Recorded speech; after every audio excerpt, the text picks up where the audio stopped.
Hello and welcome to the Cryptocurrency News channel. Now we're going to talk about Bitcoin and when we actually enter a bear market because I do believe we're going to enter a bear market sooner or later, probably sometime next year, maybe after early next year. Fed is going to do their tapering, I think, early next year. So that actually might kickstart kind of a bear market, which will probably last for a year or so, pending, Black Swan events and all that stuff. And that Craig Wright doesn't start another hash war, which I don't actually think he can. So that's I think like the timeline of Bitcoin bear market.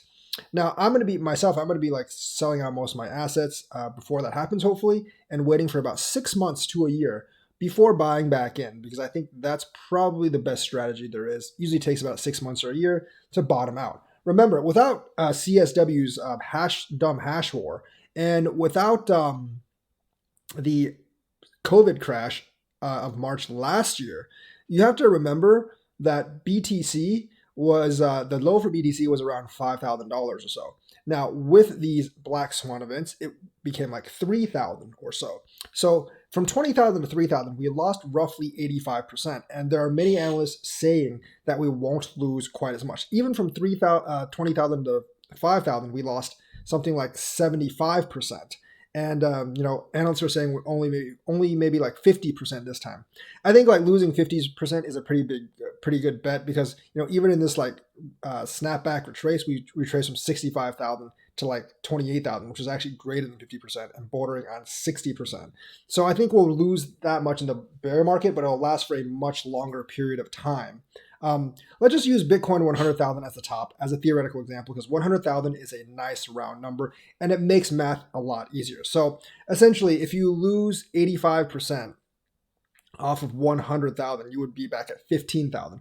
If you lose 75%, you'd be back at 25,000. If you only lose 60%, you'd be at 40,000. So essentially, like if we kind of mirror if we really mirror like what we did in the last pullback, a 60% drop would put us at 40,000 price of Bitcoin. I'm assuming it'll actually go slightly past 100,000 in terms of the top of the bull run. So I'm actually thinking it'll be a little bit higher than 40,000, maybe around 50,000 at the next bottom. So the thing is, like those of you who are waiting for 20,000, probably not going to happen, because there's a lot of institutional money in this right now, or there's going to be a lot more institutional money in this next bear market, and they probably don't want it to dip quite as much. So they'll do things to actually kind of like even things out. However, there are other things playing against it. For instance, the Bitcoin ETF. We know they manipulated the CME's futures ETF to kind of, well, the CME futures thing to actually bring Bitcoin down quite a bit. And Bitcoin actually started to go down after the CME launch, and that definitely had a lot to do with it. However, with the Bitcoin ETF, institutional investors have these tools now, so they could actually manipulate it down and up a lot more. Institutional investors generally like a little bit more stability, so they might manipulate it, but maybe not quite as much. And, once they made it go down like 50, 60%, they might actually pull back. So the thing is, like with more money into a market, it's just harder for it to manipulate. Also, the more regulations there are, the harder it is for people to get away with manipulation.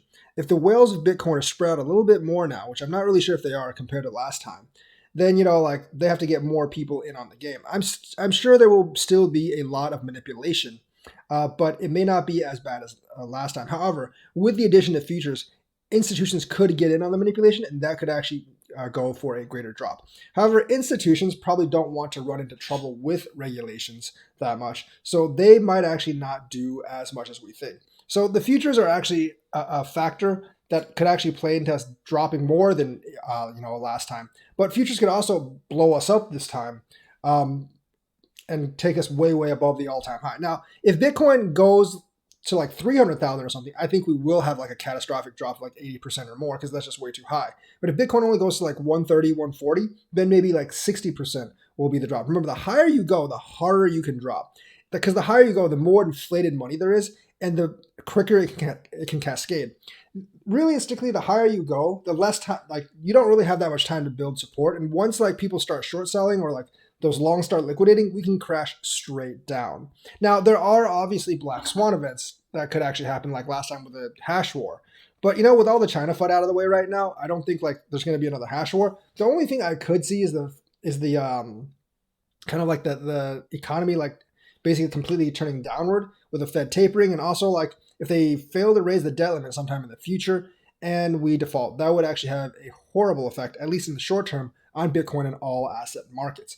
But seeing how like McConnell has actually acted recently, him willing to raise the debt limit, I don't really think that's going to happen. I just don't think that's really much of a possibility. They will not let the United States default. They'll just keep raising the debt ceiling.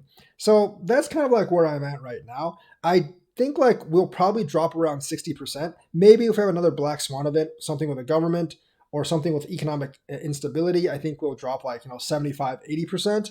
But it should be a lighter drop than last time. And I think it'll mirror, but over a longer time span of what actually happened this year, from 65,000 to around 28,000, except it'll be maybe like 130,000 to maybe like 56,000 or something. So I think that's kind of like where I have things and how I'm looking to get back into the market, when I plan to get back into the market, and kind of like the prices I'm actually looking at. Obviously, the Bitcoin top will actually determine everything, but I'm kind of guessing the Bitcoin top will be around 120, 130,000. So that is the news for today. Let me know what you think, like and subscribe, and hit that bell notifications button. Thank you and have a nice day.